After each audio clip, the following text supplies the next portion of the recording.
Shalom. Call Yahweh Bahashem, Yahweh Shah Bahashem, Rakak Radash.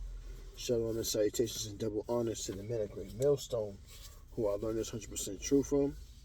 Shalom to Speckled Bird, the Confused Face, the Akim and Aqua, who also subscribe to the men of Great Millstone, the Akim on the highways and byways, and last but not least, the elect. I'm going to entitle this, There is Order in the Bible. A lot of times, people get caught up in Esau's philosophy and lies that every man is equal, or we are all the same people, or we are all, what they like to say, we forget about what happened before that happened. That wasn't me. And we are all here together. We all equal. We all together now. No. We're supposed to remember who we are and where we come from. Because it's been taken away from us. And your people, your ancestors took it away from us. So now we are to remember. Therefore, these things won't happen again. But the scriptures tell us that it won't happen again. So let me get a couple of scriptures, man, to debunk the whole we're equal thing, and we every man is equal. That's bull, because it's not true.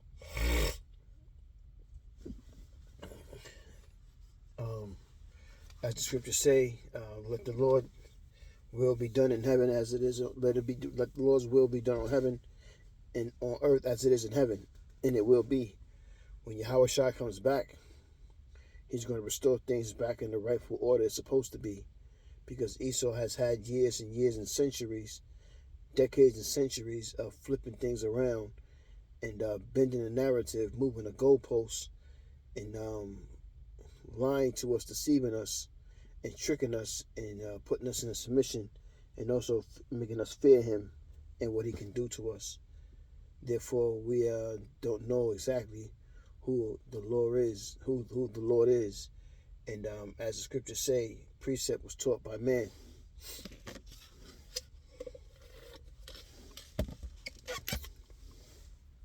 Without further ado, because I can go on rambling, let's get the first scripture. Numbers 27 and 16. And it reads,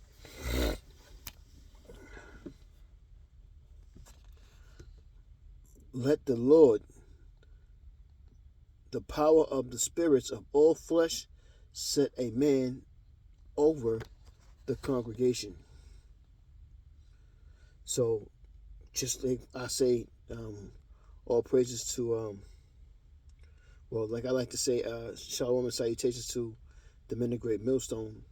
Those are my elders and my teachers, the apostles and the elders and the bishops. Those are the teachers before, not just myself, but many men, many men. And even some of those who fell out of the truth. And for those who like to continue to go around trying to teach, and you don't give reverence, or you don't give respect to your elders, is a disrespect, because there's an order in this thing. I've seen it and heard it with my own ears. How you have cats in this truth 5-10 years, and because there's nobody, like Elder Yashawamba said, nobody is over you, checking you, or making sure that you stay on track. You get big-headed, and you start, as the scriptures say, you start to think it in your mind, and then you commit the sin. So, you're willfully doing wickedness and not respecting, who came before you, as some like to say, sensei. Another situation is like, how do you go around knowing that everything that you've learned and that you be trying to hold on to, you've learned from elders?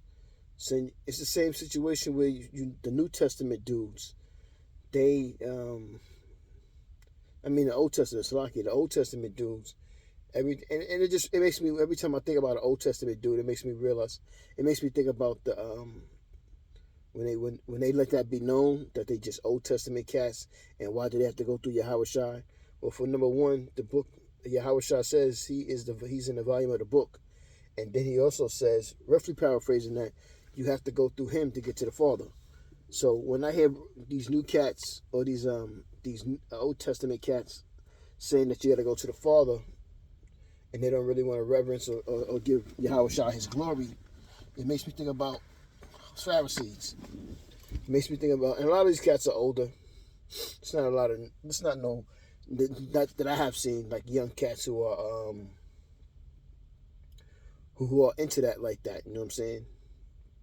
A lot of the young cats they more like New Testament dudes, and don't really respect the Old Testament. But yeah, man, the Lord sets up who He wants to set up and bring down who He wants to bring down. Roughly paraphrasing.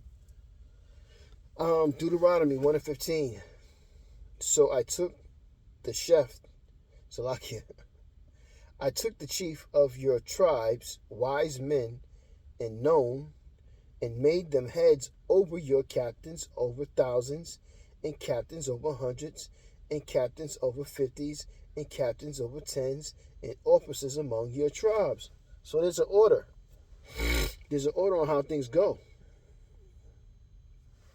And this always has been. And, before I even came into the truth, I always understood, there had to be in the spirit that there had to be an order to everything. You know what I mean? And I was about 15, 16 when I was, speaking about having order, you know what I mean? And I knew there was a ranking system, and I understood chess. So, with chess, there's ranks and files. So, and then, you have your king, your queen, and, your bishop. And so I understood at an early age of chess pieces in a ranking system, you know what I'm saying, in order. Yeah, so Deuteronomy 16 and 18. Judges and officers shall thou make thee in all thy gates, which Yahweh thy power giveth thee throughout thy tribes, and they shall judge the people with just judgment. Salaki, with just judgment. Let me read that again because it threw it off. Judges and officers shall thou make thee in all thy gates, which in Yahweh thy powers giveth thee throughout thy tribes, and they shall judge with people, and they shall judge the people with just judgment. Because the Israelites are the true teachers and the judges of the earth. They are the saints. 1 Corinthians 6 and 2. Do ye not know that the saints shall judge? Ooh, that's the spirit. The world. And if the world shall be judged by you, are you unworthy to judge the smallest matters? If you part of the elect, you're not, because you're being trained to be judges of big and small things. As the scriptures say, a crown will be put over your head if you endure to the end to judge Israel.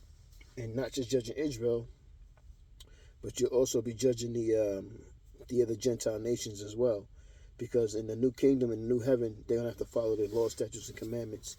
They won't be able to follow no more their false deities, their false gods anymore.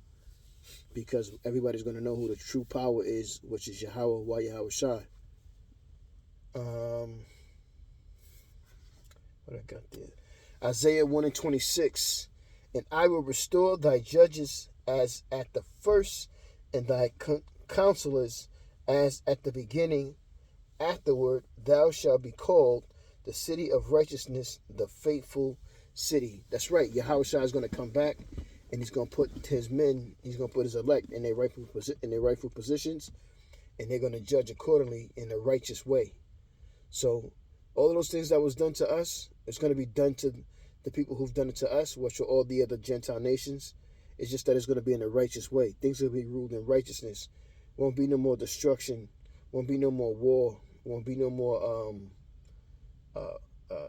HMOs in your food and poisonous air and poisonous water, and you know what I mean. Everything's going to be done righteously. Even when it comes down to being fruitful and multiplying, it's going to be done righteously. It won't be done in a shady way at all. Revelations 20:4. And I saw thrones, and they sat upon them, and judgment was given unto them.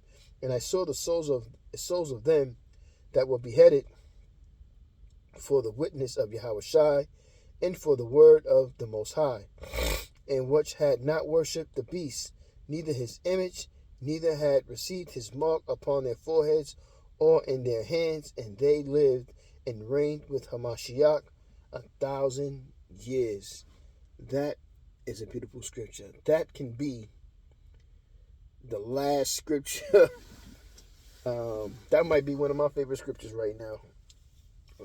Revelations 20:4, because that is a scripture that should bring joy to your heart, because it's telling you what's going to happen. That's the end game prophecy right there. You know what I'm saying? That's what's going to happen right there. So with that, Abarak is how you will edify. I'm going to say, Call Halo Yahweh Bahashem, Yahweh Shah Bahashem, Rakakradash. Shalom and double honors they will well again, the men of great millstone, from the apostles, the elders, the bishops, the teachers, the prophets, on down. Shalom to the speckled bird, the confused face, the Akim and Aqua, who also subscribe to the men of great millstone, the Akim on the highways and byways, and last but not least, the elect. My name is Jahalal. Abarak is how you will edify. I'm going to say, Shalom.